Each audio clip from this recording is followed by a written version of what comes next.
بسم اللہ الرحمن الرحیم۔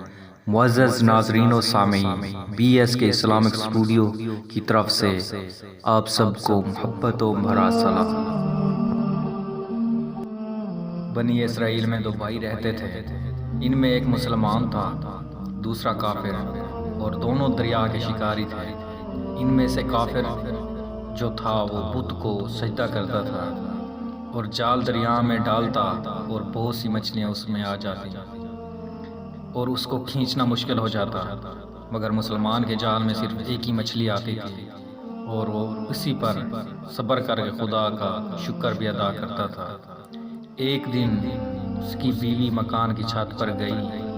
اس کی نظر کافر کی بیوی پر پڑی جو زیور اور بہترین لباس سے آراستہ تھی۔ یہ دیکھ کر اس مسلمان کی بیوی کے دل میں وسوسہ پیدا ہوا کہ کاش میں بھی ایسی ہوتی۔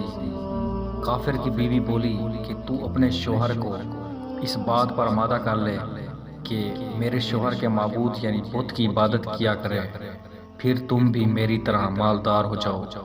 یہ سن کر مسلمان بھائی کی بیوی غمزدہ ہو کر چلی آئی۔ شوہر گھر آیا تو بیوی کو غمزدہ دیکھ کر پوچھا، تم اس قدر غمزدہ کیوں ہو؟ تو وہ کہنے لگی، بس میاں، یا تو تم مجھے طلاق دے دو یا اپنے بھائی کے ساتھ بت پرستی شروع کر دو۔ یہ سن کر اس کے شوہر نے کہا کہ خدا کی بندی خدا سے نہیں ڈرتی، ایمان کی دولت کے بعد یہ کفر کرتی ہے۔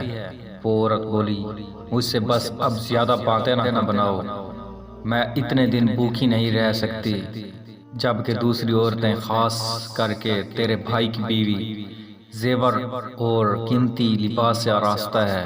اس نے یہ باتیں سنی تو اسے تسلی دینے لگا، گھبرانے کی ضرورت نہیں ہے، میں کل سے مزدوری کروں گا اور روزانہ تمہیں 2 درہم دیا کروں گا۔ یہ سن کر عورت کو کچھ تسلی ہوئی اور سویرے ہوتے ہی وہ شخص کام کے لیے نکل پڑا، لیکن اسے کام نہیں ملا۔ یہ دیکھ کر کہ وہ دریا کے کنارے پہنچا، شام تک خدا کی عبادت میں مصروف رہ کر رات کو جب گھر آیا، بیوی نے پوچھا، آج تم کہاں تھے؟ تو کہنے لگا، بادشاہ کی خدمت میں تھا، اس نے مجھے 30 دن کام کرنے کی شرط رکھی ہے۔ وہ بولی، آخر وہ بادشاہ تمہیں کیا دے گا؟ اس نے جواب دیا، میرا بادشاہ بڑا کریم ہے اور اس کے خزانے مال و دولت سے بھرے پڑے ہیں، وہ مجھے وہ دے گا جو میں چاہوں گا۔ چنانچہ اسی طرح وہ اپنے رب کی عبادت میں مصروف رہا۔ بیوی نے کہا، سنو میاں، اگر کل تم نے مجھے مزدوری نہ دی تو تم پر مجھے طلاق دینا لازم ہو جائے گا۔ یہ سن کر اس قدر پریشانی ہوئی اور تیسری صبح اس نے ایک یہودی کو کہا، کیا تم مجھے مزدوری پر لگا لو گے؟ یہ سن کر یہودی کہنے لگا کہ ہاں، تم کو مزدوری تو مل جائے گی، لیکن شرط یہ ہے کہ میرے پاس تمہارے کھانے پینے کا انتظام نہ ہوگا۔ چنانچہ وہ روزہ کی نیت کر کے یہودی کے ساتھ چل دیا۔ رب تعالیٰ کے حکم سے ایک نیک بندہ 30 اشرفیاں لے کر اس کی بیوی کے پاس پہنچا اور کہنے لگا، میں بادشاہ کا قاصد ہوں، اسی نے یہ اشرفیاں دے کر مجھے تیرے پاس بھیجا ہے اور فرمایا ہے کہ تیرا شوہر ہمارے کام میں تھا، ہم نے اس کو نہ چھوڑا، لیکن اس نے ہمیں چھوڑ دیا اور یہودی کے پاس چلا گیا۔ اگر وہ ہمارا کام کرتا تو ہم اس کو اور زیادہ اجرت دیتے۔ وہ عورت ایک اشرفی لے کر بازار گئی جس پر کلمہ شہادت لکھا ہوا تھا۔ خریدنے والے نے اس کی قیمت 1000 درہم دیے۔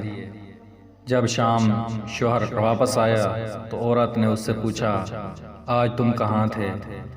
اس نے جواب دیا کہ آج میں ایک یہودی کے کام پر تھا۔